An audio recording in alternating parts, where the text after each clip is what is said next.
All right, everybody, we are back with another vinyl. This time it is the Platters, the Flying Platters.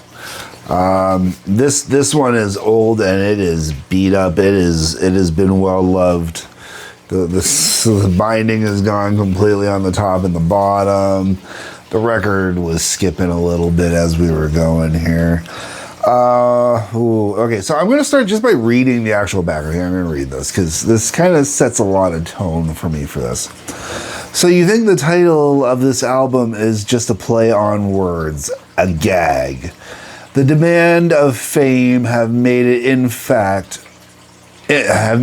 a fact for America's highest flying youthful rock and roll and vocal group.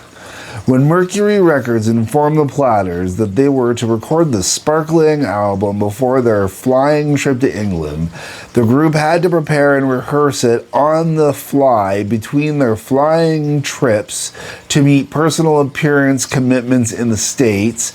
In Philadelphia, they rehearsed for a week in the basement dressing room of the nightclub where they starred.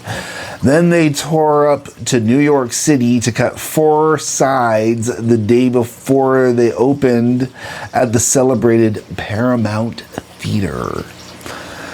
The theater schedule was so tight that there was no chance for further rehearsals, so the Platters' get-about manager, Buck Ram, flew to Los Angeles to get arrangements and prepare for further recordings there. A week later, the Platters winged their way to Hollywood, headed straight for studio from the airport, and recorded around the clock until this album was a reality. The momentum of their lives is captured in the enthusiasm and musical drive of these songs. As the Platters place their imitable imprint on the greatest and familiar standards, sprinkled with a few samples of fresh new material in popular song. That write-up is freaking atrocious. Let's start with MCA informed the Platters that they were recording this sparkling album.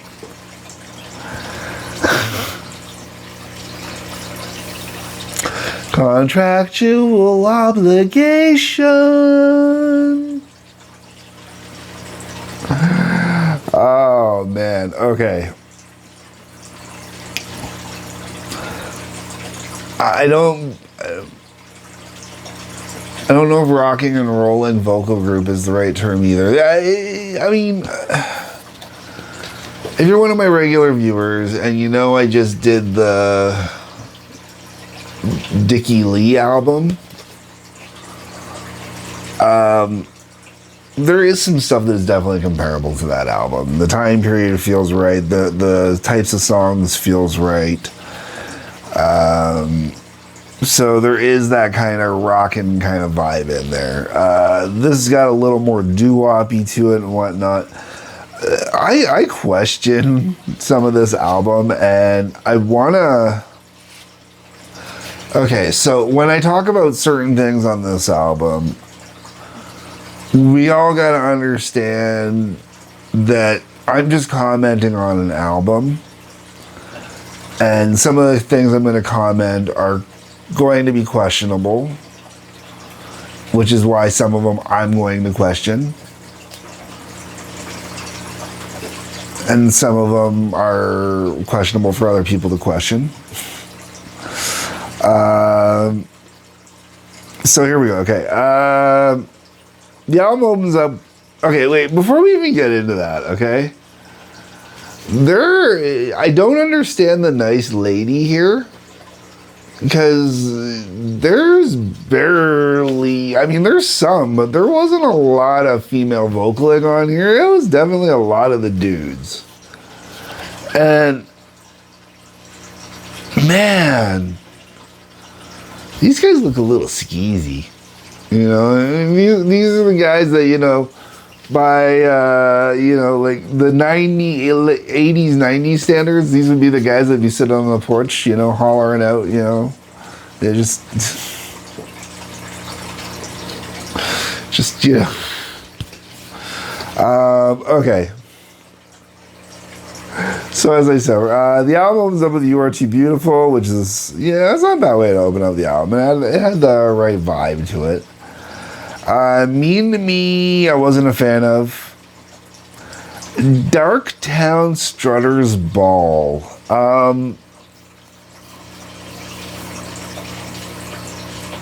confused by that one.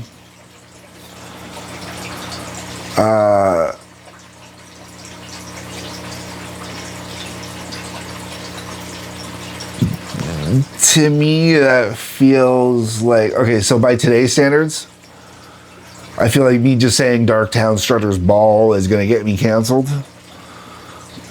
Just reading off a song title. It's a good tune. It is. It's a good tune. I just...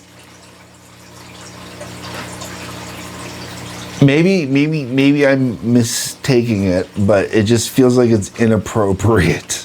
Even for the time period when this album would have been recorded, I don't think I have an actual date here.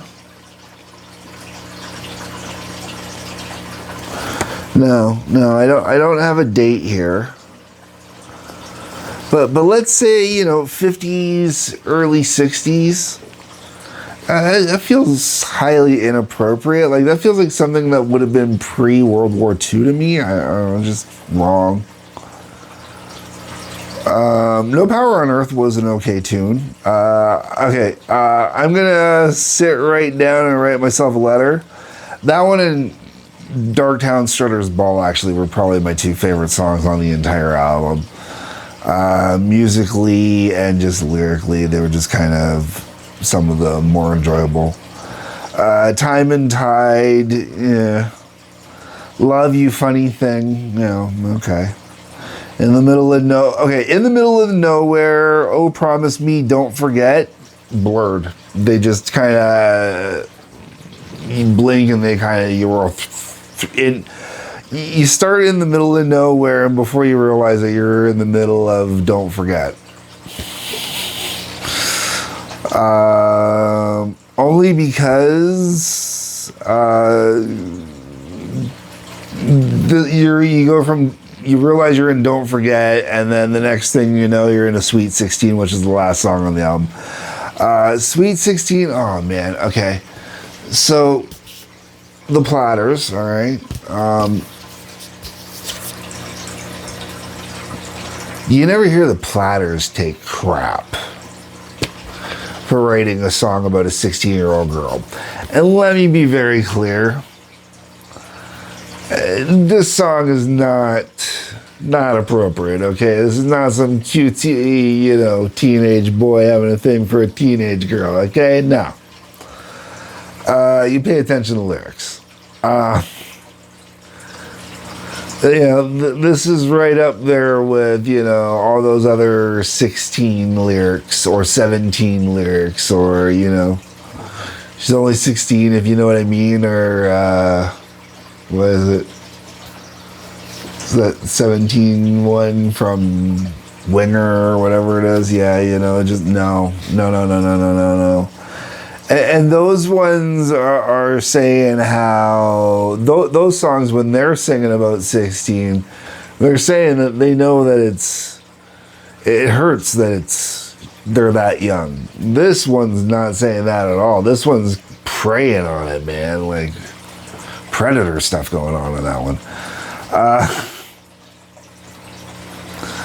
Okay, so am I going to keep this album? No, I'm not going to keep this album. This is definitely not an album I'm into. I don't even feel a need to get a compact disc version. I would be willing to download, like pay for downloads even, but, I don't even know if anybody in those albums even still alive. I have rules about that sometimes. Dark Town Strutter's Ball, and I'm gonna sit right down and write myself a letter. Those two, I would be willing to put on MP3.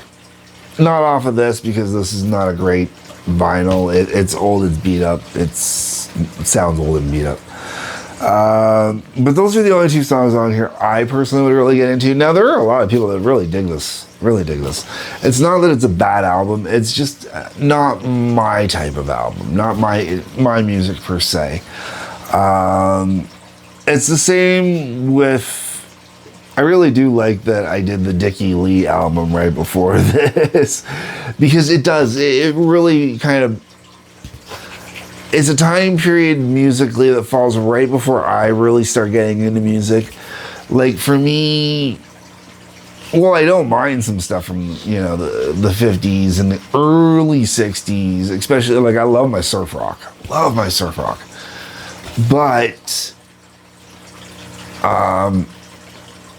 you don't get the same with this.